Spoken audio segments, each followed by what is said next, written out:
Vandag verander alles, want die seevaart-avontuur begin.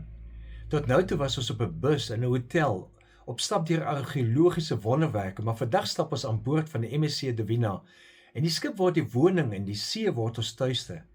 Die skip is massief, groter as wat 'n mens verwag. Die gange is lank, die eetsale weelderig, die dek oop na alle kante. En ergens in die middag begin die Turkse kus al kleiner word agter ons en die Middellandse See strek voor ons uit, blink en oënskynlik eindeloos. Ons lees in Psalm 89 vers 10: U heers oor die onstuimige see. As sy golwe opstaan, laat u hulle bedaar.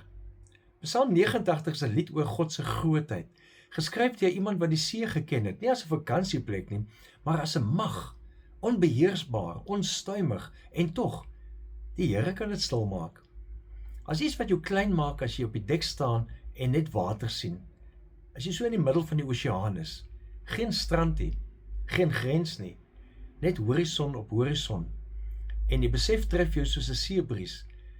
Die God wat alles gemaak het, ken my naam. Dis nie 'n klein ding nie. Vandag vaar ons in die rigting van Marmaris. Die sterre oor die Egeese See is helderder as oor die stad. Ons staan vanaand 'n oomblik op die dek en kyk op en verwonder ons. Bid saam met ons. Here van die see en die sterre, dankie dat u groter is as enige golf, enige vrees, enige onsekerheid. U regeer en dit is genoeg. Amen. Nou môre is dit Marmaris, die hang die argitek stad op die Turkse kus. Leef geïnspireerd.